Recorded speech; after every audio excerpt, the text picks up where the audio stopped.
Hola, mi gente. This is Jackie Nuñez for Latin Waves. And we have a special guest from the West Coast. His name is Raymond Esquivel from Sola Records. Welcome, Raymond. How are you? Thank you, Jackie. Welcome. Thank you for having me. Well, obviously, we're the East Coast and we love the West Coast. So I'll just get right to it. What does sola mean to you? I know obviously the interpretation is alone, but I know it means a little more than that for you. What does sola mean and why did you choose the name Sola Records? Well, out here, as you've seen, if you've been watching what we're doing out here in the West Coast, the uh, the oldie scene, the soul scene, has kind of exploded, right? So, um, for the past, probably, I'm going to say, just under 10 years, just under 10 years, a lot of bands have been doing their thing, Chicano in the Chicano community, and they've been doing some recording. And we've been watching. We're record collectors, so I'm an old DJ from the '80s. I've been doing this stuff for many decades now, and we see what they're doing, and we saw that nobody from the Chicano community was actually recording these Latinos from our communities. So we decided uh, to start one. And to give them an option, to make this music and keep it within the community, and so forth. So yeah, we just got together with a few guys and went that route. Now, what what upheavals or what uh, has there been any problems have occurred going this route? Is it very difficult trying to keep this music alive? Because obviously with the times and we're not even teaching our children this culture anymore. What are the obstacles that you have faced as a record label doing this kind of music? Um, the obstacles we have are like you're saying is teaching the younger generation, as we specifically put in our bio. We're here to teach the new generation, especially the Chicano culture, um, this music, this music that we became curators of, right? We're the stewards of this kind of music, of this subgenre, if you will, in the soul community. Um, we're reteaching them. What we saw, what was happening was it was getting kind of mainstreamish, right? Kind of Right. corporized, like it used to be, right? Like a lot of the stuff, right? If it's on general radio, it's like it's uh, it's losing its flavor, right? It's losing its Mm. ethnic touch. It's sabor, right? It's losing that. So that was the main thing that we saw. So, like we said, we put in our bio, we we came to be to that to show these kids, like, look, you guys are straying from this stuff. Like, I get it. Mm. Soul music is a very broad term for this music, but you're claiming to call it oldies or soldies, right? And with by calling it that or giving it that tag, it has to sound a certain way. And they were straying way far from it. And we're not blaming the labels that they were going to. I mean, like I've said before, the labels just took an opportunity. They saw, hey, what's going on over here, and just started Right. recording. And it's not their fault. It's not even the artist. It's no one's fault. There was a vacuum being created here. Someone took advantage of it. How does soul music differ from Latin soul? I mean, granted, it may have some Latin rhythm to it, but how do we describe Latin soul as part of soul? Latin soul is no different from say quote unquote soul music, right? When we say soul music, the general public probably thinks of Motown right away, right? Or Right. anything from that era. Now, Latin soul, obviously, to us especially, and I'm talking about Latinos in general, that thing was something that was created by say Joe Batan, right, to us, Right. Right. uh, and the Fania family and everybody that came out of New York. Um, we didn't use that term much out here in the West Coast, Latin soul. Even though we did have our Chicano artists like El Chicano, Malo, Tierra, Wo, you know what I mean?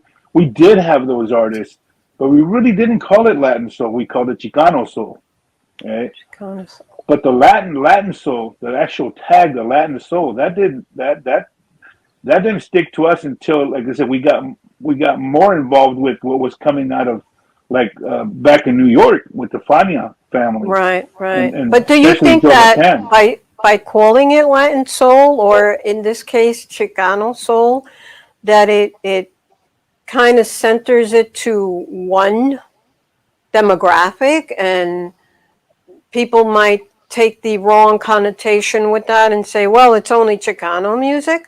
Yeah, yes. Trust me, it's always a topic of discussion.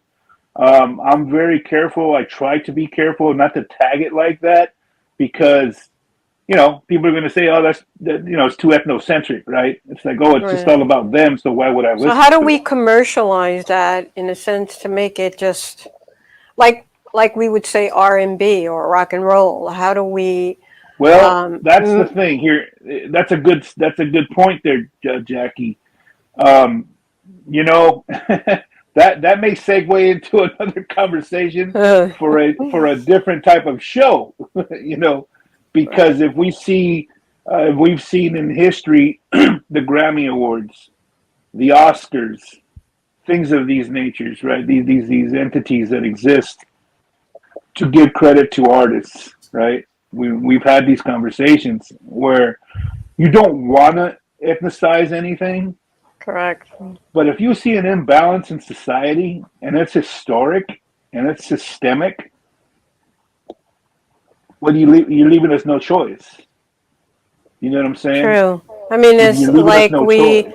we called, for example, doo-wop, and it really is just rock and roll and rhythm and blues, and kind of centralizing it to its own genre, if you will, kind of, just makes it more of an outcast than generalizing it with the, rock and roll and rhythm and blues. Would you say that's the same issue we have with Latin soul or It's Chicano similar. soul? I think it's similar. It's no different than when rock and roll, in its birth, in its infancy, right? The parents, the Right, system, status quo, right? The powers that be, as they say. They didn't want this quote unquote race music, right? right, It was the devil's music. It was this music. It was that music. It was colored music. Whatever it was labeled. Now it had to break through somehow. Eventually, what seems to me to be the catalyst to drive these things past that barrier is, I mean, money. We live in a capitalist right. society. So Absolutely. if it's going to make you money, I don't care if it's green, round bread or yellow, right? That's basically what they say here. So we're trying to make that kind of move. It's difficult. Okay, that's Right, there's two phases though here. One is to get it heard. That's one thing. So right, rock right. and roll broke out, but Absolutely. again, to this day, again, a subject for another show and a different time. But just really quick, why do we have a Black Academy Awards? Why do we have a Black Grammy? Why do we have Latino Grammys? Why do we have that? Why can't we be all in one, all All inclusive? one, exactly, exactly. You see, so Now, the question is, hmm yeah, does that sound ethnocentric? But you're yes, it leaving us does. no choice. Right. You know, Now, let's talk about your artist. Obviously, you have Adrian Carmine, Jackie Mendez, The Illusions, quite a few. But um, before we speak about Jackie, obviously, I just love her song called Back Burner. I believe she wrote that, correct? that is correct. She wrote it. Yes. So before we go further to speak about her, I want to play her video called Back Burner.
So, tell me a little bit about Jackie and how did you find Jackie? Jackie Mendez, we found her through mutual friends, the Illusions. Tony Medina, one of the founders of the Illusions, singer songwriter in his own right. Um, we were talking one time. This was at the very beginning of the pandemic. We were talking about dreaming about having this super show, this big show with Mhm.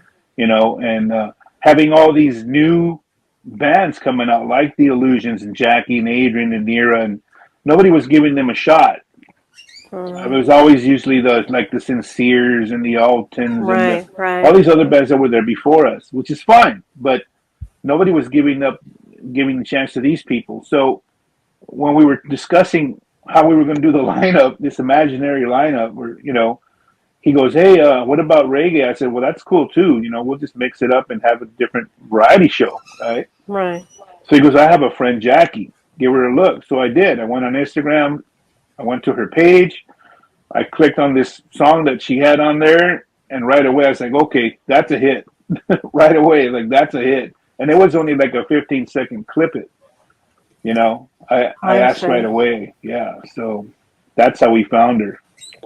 Now, I'd like to play before we go on Sure. Adrian Carmine and his song Listen to My Heart.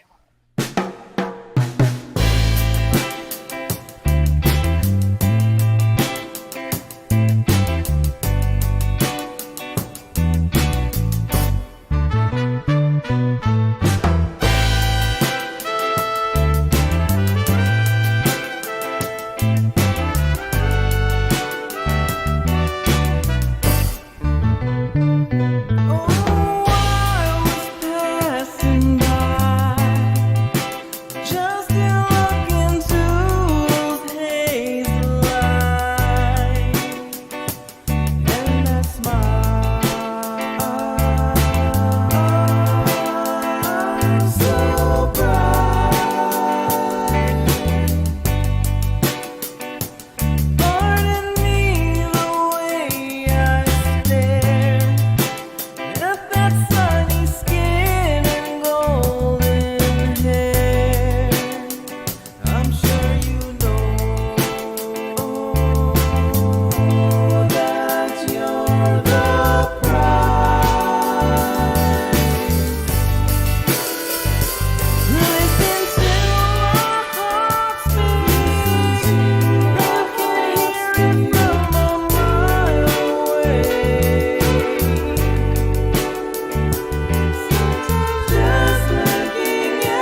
Okay. So tell us a little bit about Adrian Carmine. Adrian also, he was one of those rare finds that uh, we were beginning. We needed writers, right? We needed writers, not just writers. We write, but we need also musicians and composers Right. and things of that nature. So everybody was busy. Tony was busy with the illusions when we started them and helped start them. They blew up, so they were like really busy. So we were kind of left like, okay, now what do we do? We have to write music and whatnot. So I started searching. I saw this kid. I'm like, why is nobody paying attention to this kid, right? And Wow. so I got a hold of him and we talked and he had some stuff already before we approached him, and I just offered him some ideas and he liked the idea and he came along. Well, That's pretty much how we did that. you have very talented artists on your label. And Thank you. congratulations to that. And congratulations to Joe Bataan, a mutual friend of ours. I know Joe for a long time. Tell me, how did you manage to get Joe Bataan? Joe Bataan was um, a multi-pronged way of how we got him. Obviously, you were one of the key factors in that, one of the key variables in getting him through Stevie Dunham, right? At with his record label and talking to him, he got me in contact with you, and which obviously you got in contact to Joe.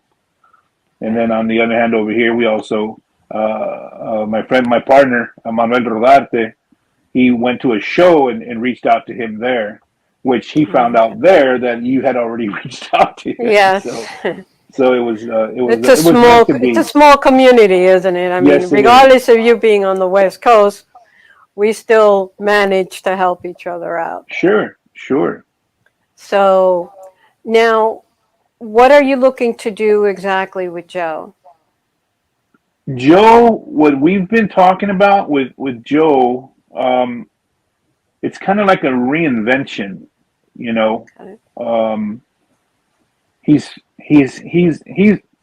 Joe's a spark plug, man. That guy, He sure is. he's like he elevates the room, he elevates the spirits of everybody around him at his age, you know. And It's still it's going really strong. yes, and it's a godsend, you know, to us and what we feel with him, he feels with us. I mean, it was just Right. like we were left in awe when we first met and we had our first sit down. We're like, I can't believe this guy's saying this stuff because this is the stuff we were saying to ourselves, Right. what we wanted to do, right? So he's got a lot of big projects coming along, obviously with other people, but Hmm. underneath that, there's some other sub project that I can't really get into, but they're really big, and it's an honor to be part of that. I mean, to be chosen by him personally to say, yeah, I want you with me on this project. This is something besides all the stuff that's going around him. Right. This is an underlying thing. In other words, this is something that's going to be more like for a legacy, his, historic, so to speak. I mean, Would at you least in the say music business. would you say that Joe, obviously the king of Latin soul, paved the way for many others to continue this? Absolutely, absolutely, no doubt about it. If anybody knows his story, I mean, if it wasn't for him, where would we get this tag? I mean, he was the innovator of that stuff back then when it wasn't even accepted. Right. It was like you don't fit into this, you know. You're the square peg in the round hole. Right. I mean, he did that coming from Fania, Yeah, yeah, introduced the Latin soul, even the Boogaloo, which he likes yes, to incorporate both and call it Latin soul as correct. opposed to saying Boogaloo. But um, he's one of the innovators, if you will. So obviously, Joe comes from the East Coast initially, Yeah, and yes, he's very big in the West Coast. I see that's that you correct. guys receive him very well. That's So, correct. Have you been wanting to have Joe for quite some time, or this just happened? Well, it's always, I followed him all my life since I was a kid, and we didn't have internet back then. So growing up as a teen, and you see a Joe Bataan album, or a Ralphie Bagan album, Right. that's golden. That's like you found treasure there. Absolutely. He was out here. Ralphie Bagan was out here in L.A. He Yes. would perform out here. And I guess he pitched the idea to Joe back in that day, and Joe's like, "What's a Chicano?" What's a Chicano? He said that Ralphie told him, he goes, "They'll love you out there, man. Get out there." And but Absolutely. yeah, he did pave the way. And again, it's that type because, like what you just said, when people would ask, it's difficult. It's difficult, especially being a DJ, right? When you play this stuff, what is that? What is that? They're gonna ask you. Right. It's like, well, you don't want to say salsa, you don't want to say boogaloo, you don't want to, what is it?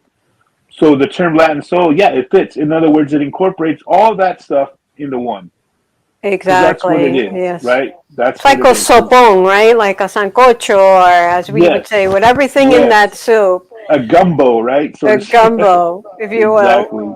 Yeah, I, and it's I the perfect title actually, for it. I think it's a great idea that we, our, that's why we say salsa for salsa, because it's so spicy. Sure, The music is, it's even spicy, though right? Tito It's a Puente would mix. never say salsa because he say that sauce, but I just Exactly. want to thank you for being on the show. Thank you for having me. And we definitely got to do this again. Maybe we got to talk a little more about this music and how we need to be more influential in promoting this music. Yeah, we So, need to get out there. absolutely. So, thank you again for being on Latin Waves, and we'll do this again. Thank you, So, Jackie. have a good one, and You we'll too. talk soon. You got it.